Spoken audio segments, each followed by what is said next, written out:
Take a breath with me right now. Just one breath, in and out, because I need you to be present for the next few minutes. I need you to put your phone down. I need you to stop scrolling in your head. You know what I mean. That mental scroll where you're sitting in a room but your mind is already in three other places at once. Already worrying, already planning, already apologizing for things that haven't even happened yet. Stop. I need you here right now with me. Because what I am about to say to you, and I mean you, the woman reading this, the woman watching this, the woman who is sitting in the back of the stadium right now thinking she's too far away to be reached. This is for you. Pause. I want to start with a story. There was a woman. Her name was Maria. And when Maria was 34 years old, she was sitting on the cold tile floor of her bathroom. It was 2 in the morning. The house was quiet. Her kids were asleep. Her husband was asleep. And Maria was sitting on the bathroom floor because it was the only room in the house with a lock on the door. It was the only place she could go where nobody would ask her for anything. Nobody would need her. Nobody would look at her and see the version of herself that she was supposed to be. And she sat there on that cold tile and she looked at her reflection in the mirror above the sink. And she didn't recognize the woman staring back at her. She had a job. She had a family. She had a beautiful house and a car and a calendar filled with responsibilities. By every outside measure, she was doing fine. She was handling it. She was strong. But strength, my friends, strength can become a cage. And Maria had been locked inside that cage for years, being strong for everyone, being steady for everyone, shrinking herself down, folding herself up, making herself smaller and quieter, less so that everyone around her could be more. And on that bathroom floor at 2 in the morning, Maria finally allowed herself to say something out loud that she had never said before. She said, I am disappearing. She said, I am disappearing. Pause. Now I'm going to tell you how that story ends. But I'm not going to tell you right now. Because first I need to ask you something. How many of you know that bathroom floor? Maybe it wasn't a bathroom. Maybe it was your car sitting in the driveway for 10 extra minutes before going inside because you just needed a few more seconds to yourself. Maybe it was the shower where you turned the water up as loud as it would go so nobody could hear you cry. Maybe it was a Tuesday afternoon when you looked at your life and thought, is this it? Is this really all there is? I'm standing here today because I have been on that floor. And I am standing here today because I found my way up. And I want to tell you exactly how. Not with magic. Not with the 10-step program. Not with a vision board and some crystals and a morning routine that takes 3 hours that none of us actually have time for. With 5 habits. 5 simple, powerful, life-changing habits that will transform the way you see yourself and the way you move through this world. But before I give you those habits, I need you to understand something. I need you to understand why you ended up on the floor in the first place. Lump the way you move through this. Because here's the thing about women. We are raised from the time we are tiny little girls to be everything for everyone. We are raised to be helpful. We are raised to be kind. We are raised to say yes when we mean no, and to smile when we want to scream and to shrink down to fit in the spaces that other people leave for us. And don't get me wrong. Kindness is beautiful. Generosity is beautiful. But there is a difference. There is a profound, critical, world-altering difference between giving from abundance and giving from emptiness. Between choosing to be generous and feeling like you have no other choice. Between loving freely and loving because you're afraid of what happens if you stop. So many of us have been giving from emptiness for years, for decades, pouring and pouring from a cup that was never filled up, and wondering why we feel so hollow. Wondering why, even surrounded by people who love us, we feel so profoundly alone. Wondering why we wake up in the morning already exhausted, already behind, already not enough. And I am here to tell you today that it does not have to be this way. Pause. There is a version of you, and she is not some fantasy. She is not some impossible ideal. There is a version of you that wakes up in the morning, and the first thought she has is not dread. She is a version of you that looks in the mirror and doesn't immediately start listing everything she needs to fix. She is a version of you that walks into a room and doesn't immediately start wondering if she belongs there. She's a version of you that sets a boundary and doesn't spend the next 3 days feeling guilty about it. She's a version of you that is confident, not in an arrogant, brittle, fake it till you make it way, but in a deep-rooted, unshakable way. That version of you is not a stranger. She is you. Further, she is the woman you already are, underneath all of the stories you've been told about who you're supposed to be. And we are going to find her today. Pause habit number one. Stop apologizing for existing. I know, some of you just flinched. Some of you are already thinking, but I'm not apologizing for existing. I'm just being polite. And I hear you. But I want you to pay attention, really pay attention to how many times today you said sorry. Not for genuinely hurting someone, not for making an actual mistake, but for taking up space, for having a need, for asking a question, coexisting in a way that might inconvenience someone else. Sorry, can I ask you something? Why are you sorry for having a question? Sorry to bother you. Why is your presence a bother? Sorry, I just think that maybe. Why are you apologizing before sharing your own thoughts? Sorry, I know you're busy, but you are sorry for having a need. Women do this constantly. And it is not politeness, my friends. It is internalized smallness. Small. It is a reflex that was trained into us from the time we were old enough to make someone uncomfortable and someone. A parent, a teacher, a society taught us that making people uncomfortable was the worst thing we could do. So we preemptively shrink. We preemptively apologize. We make ourselves small before anyone can ask us to. I want to tell you about a woman named Dr. Keiko Tanaka. Dr. Tanaka is a surgeon, a brilliant, extraordinary surgeon who, for the first 10 years of her career, would walk into the operating room and apologize. She wouldn't even realize she was doing it. Sorry, could someone pass me the... Sorry, I think we need to... Sorry if this seems like a strange approach, but... And one day, one of her senior colleagues, who happened to be a woman, pulled her aside and said, Keiko, you are about to cut into a human body and save their life. Stop apologizing for being in the room. That sentence changed Dr. Tanaka's life. Not because she became arrogant, not because she stopped being kind, but because she realized that the apologies weren't humility. They were self-erasure. They were a way of signaling constantly that she wasn't entirely sure she deserved to be there. And here's the thing. When you constantly apologize for being there, eventually people start to believe you, including you. Confidence is not loudness. Confidence is not aggression. Confidence is not aggression. Confidence is the quiet, unshakable knowledge that you have the right to be in the room. You have the right to take up space. You have the right to have a thought and to share it without apologizing for the fact that you thought it. So here is your first habit. Starting today. And I mean starting today, starting this afternoon, starting the next time you open your mouth. Before you say sorry, ask yourself, did I actually do something wrong? Did I actually hurt someone? Or am I apologizing for existing? If the answer is no, if you did not do anything wrong, if you are just reflexively shrinking, replace the sorry. Say excuse me instead of sorry.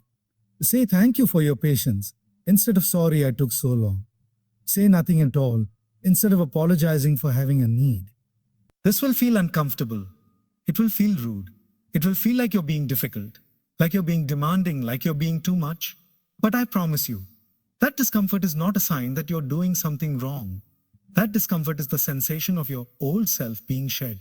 Your old self being shed. It's growing pains. It's transformation. It's the chrysalis cracking open. And on the other side of that discomfort is a woman who stands in the room like she belongs there. Because she does. Pause. Now I want to talk to the woman in here who just thought, that's easy to say. You don't know what it's like where I am. You don't know my environment. You don't know who I'm dealing with. And you are absolutely right. I don't know your exact situation.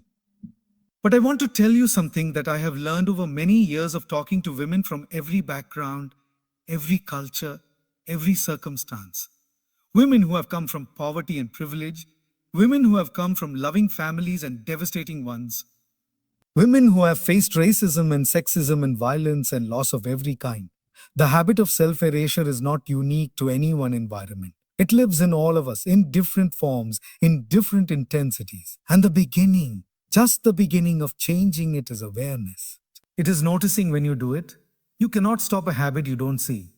So just start seeing it. Start noticing the apologies. Start noticing the shrinking. Start noticing the moments when you make yourself small. Just notice. That's all. For right now, That's enough. Pause. Habit number 2. Build a relationship with your body that isn't about punishment. Oh, I can feel some of you shifting in your seats right now. I can feel the discomfort because this one is deep. This one is personal. This one has been tangled up with your self-worth since you were 12 years old, and someone first made you aware that your body was something to be evaluated, something to be fixed, something that existed primarily for the consumption and approval of other people. Let me tell you about a woman. Something to be evaluated. Her name was Priya, and Priya spent 22 years at war with her body. She dieted, she exercised to punish herself. She looked in the mirror every morning and started a monologue of criticism so brutal, so vicious, so relentless that if any person on the street had said those things to her, she would have called it abuse. But because she said it to herself, she called it motivation. She thought she was disciplined. She thought she was working on herself. She thought the war she was waging against her own flesh was somehow noble, was somehow necessary, was somehow the price of being worthy. And one day Priya got sick. Nothing catastrophic, but sick enough to be in bed for 2 weeks. Sick enough that her body, which she had spent 2 decades punishing, needed care.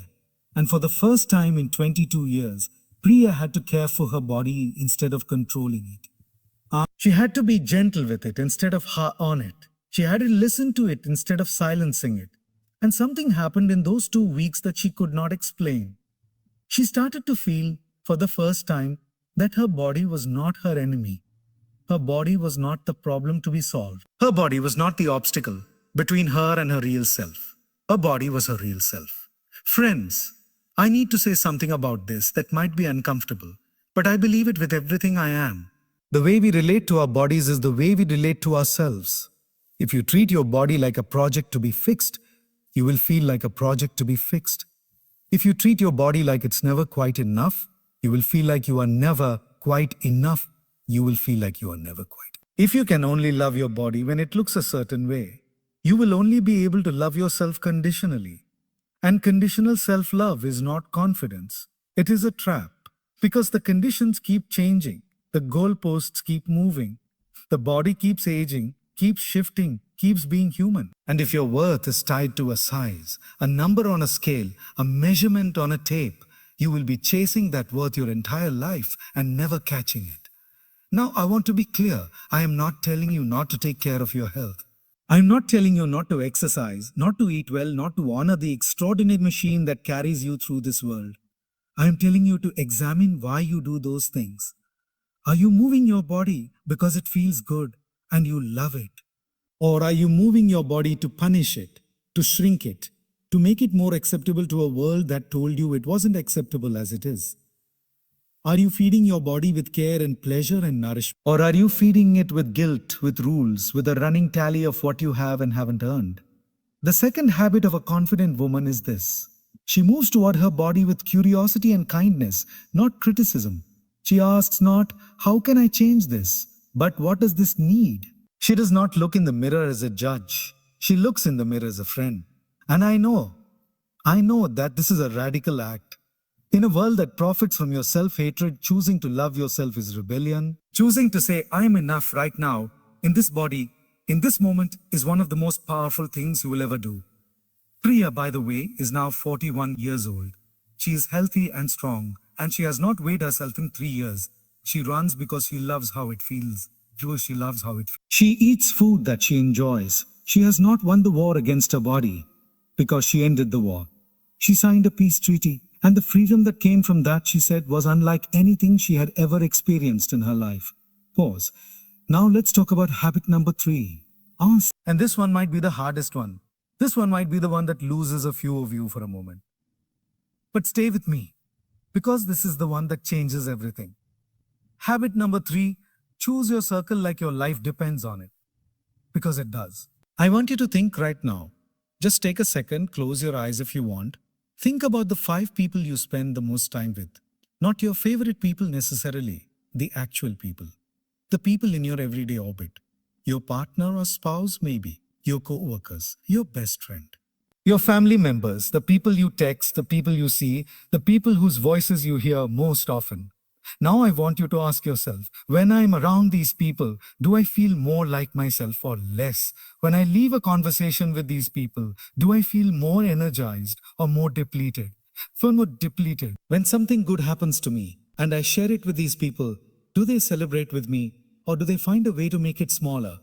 When I share my dreams with these people, do they expand them or do they explain all the reasons those dreams are impractical? Because here is one of the most profound truths I have ever learned about human beings. We become the emotional temperature of the rooms we live in. We absorb the beliefs of the people around us. We start to see ourselves through the eyes of those who see us most often. And if the people around you do not believe in you, not because they're bad people, not because they're villains, sometimes just because they're limited by their own fears and their own pain. If the people around you consistently make you feel small, the habit of smallness will live in you like a permanent resident. I grew up in a household where my dreams were treated like a joke, not with cruelty, with love even, in a confused and limited way. But every time I talked about what I wanted, the response was always some version of be realistic. You're too much. Who do you think you are? And I internalized those voices. I carried them inside me for years. I heard them every time I started to reach for something bigger. It wasn't until I was in my mid-20s and I began, slowly, carefully, one by one, choosing different people. People who challenged me. People who had done the kinds of things I wanted to. People who, when I shared an idea, didn't flinch. People who asked me, so what's your plan? Instead of why would you want to do that? And something began to shift. Not because those new people did anything magical, but because I was finally breathing different air. I was finally hearing different voices, and gradually, the story I told about myself began to change. Now I'm not telling you to abandon everyone in your life and start from scratch. Life is more complicated than that. You have families and histories and obligations that don't disappear just because you've decided to grow. What I am telling you is this: be intentional, be deliberate, seek out, actively seek out people who are where you want to be, people who are doing the things you want to do, people who talk about ideas instead of just other people, people who are not threatened by your success, people who celebrate you genuinely. Because a confident woman is not built in isolation, she is built in community. She is built in the presence of people who reflect her greatness back to her and who hold her accountable when she forgets it. And just as important, begin gently but firmly to create distance from the people who diminish you. I am not saying cut everyone off dramatically. I am saying that you are allowed to spend less time with people who make you feel like less. You are allowed to not share your dreams with people who will shrink them. You are allowed to choose who has access to the most tender, most ambitious, most authentic parts of you. This is not cruelty. This is self-preservation. This is choosing life. Pause. I want to take a moment here because I can feel the weight of this room. I can feel the stories in this room. And I know that some of you are carrying something right now that I haven't named yet. Something that goes beyond habits and circles and apologies. Some of you are carrying grief. Some of you are carrying trauma. Some of you have been hurt in ways that make the idea of confidence feel like a foreign language, like something spoken on a planet you've never visited. And I want to stop and look directly at you right now. You are not too broken to be healed. You are not too damaged to rebuild. You are not too far gone to find your way back. I have sat across from women who survived things I cannot say out loud in this room. Women who were told they were worthless before they were old enough to tie their shoes. Women who were betrayed by the people who were supposed to protect them. Women who lost everything, not metaphorically, literally everything, and had to start again from nothing, from zero, from less than zero. And they are here.